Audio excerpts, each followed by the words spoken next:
Sa mismong araw ng State of the Nation Address ni Pangulong Bongbong Marcos magsisimula ang planong tigil pasada ng Transport Group na Manibela. Kabilang sa mga reklamo ng grupo, naagawan daw ng ruta ng LGU at mga korporasyon ang mga driver ng tradisyonal na jeep. May irregularities din daw sa pamahagi ng ayuda ng gobyerno. At kaunay po niyan makakapanayam natin live, Ginoong Marval Buena, ang chairman ng grupong Manibela. Magandang umaga po, sir. Magandang umaga po, Sir Ivan, at magandang umaga po sa lahat po ng taga-subaybay po. Sir, pakipaliwanag nga po sa ating mga kapuso, sa ating mga riding public, ika nga. Naagawan ng ruta ang inyong mga driver. Paano po? Ano ho yung pinaglalaban natin dito sa kinakasan natin tigil pasada?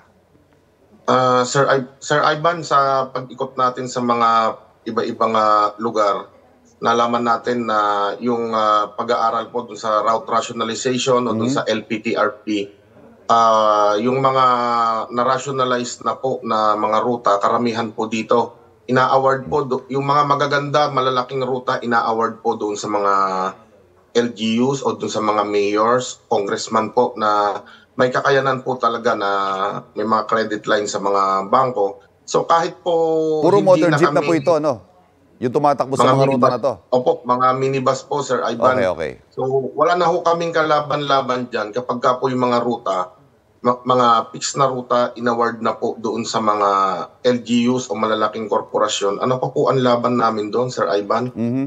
Sa ngayon po, marami na sa ating mga kasamahan ang pilit po pinahihinto sa biyahe kasi nga lumabas na yung LPTRP nung mga ibang mga probinsya o ibang mga lugar. So kawawa naman po yung ating mga kasamahan na talagang umiiyak po dahil nga ang sabi nila sa atin na-rationalize na to hanggang December 31. So baliwala na po yung binibigay sa ating deadline ng consolidation kahit po na-consolidate na yung mga grupo. Nakakooperatiba na, hindi po pala ito kasiguraduhan, Sir Ivan, na sa kanila may award po yung mga ruta. Parang ang nangyayari hindi nga ho kayo phase out, pero wala naman kayong ruta. Ganun ho nangyayari. Wala na po kaming ruta. Yes, Sir Ivan.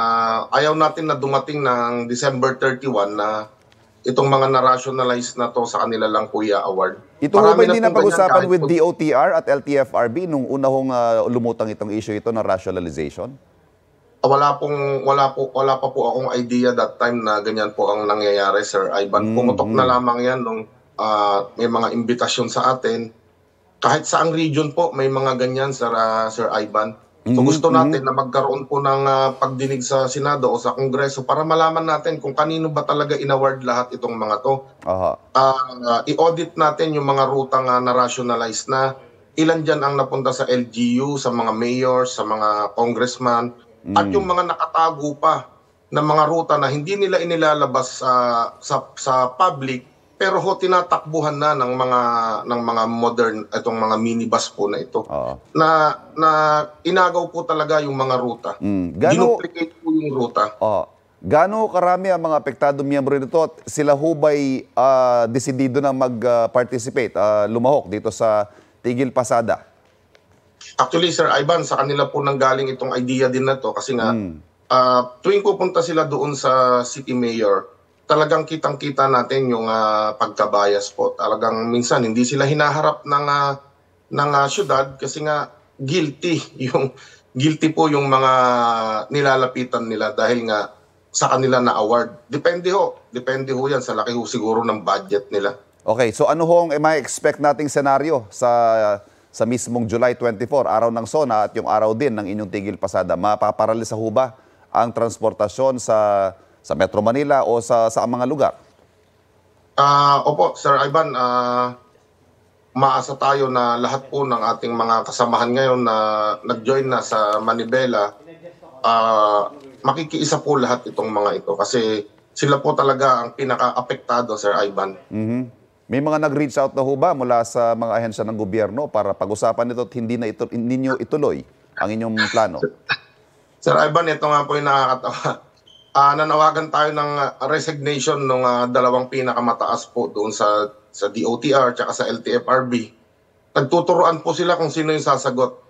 Hindi ko alam kung nabulaga sila o guilty sila kaya walang makasagot sa atin.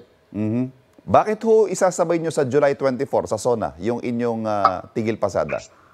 Actually, kahapon lang namin nalaman, sir, no, na July 24 ang SONA. Although nasa batas yan, na-overlook din namin yung date. Pero kasi next week, itong susunod na linggo, yun dapat po yung original na plano. Dahil nga po marami pa kaming pupuntahang lugar na iikutan para dun sa ating mga kasamahan, kaya po nag-decide kami na yung susunod na linggo po, susunod na Lunes. Nataon lang po talaga, Sir Ivan. So ano hong makakapigil sa inyong planong tigil pasada, Sir Mar? Ibalik po nila yung 5 years po na prangkisa at hindi provisional authority lang na binibigay sa amin.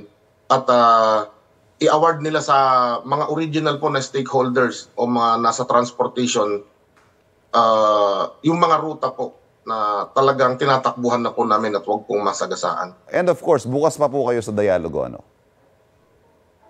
Ito yung nakakatawa, Sir Ivan, ano? Laging may dialogo eh. Usap.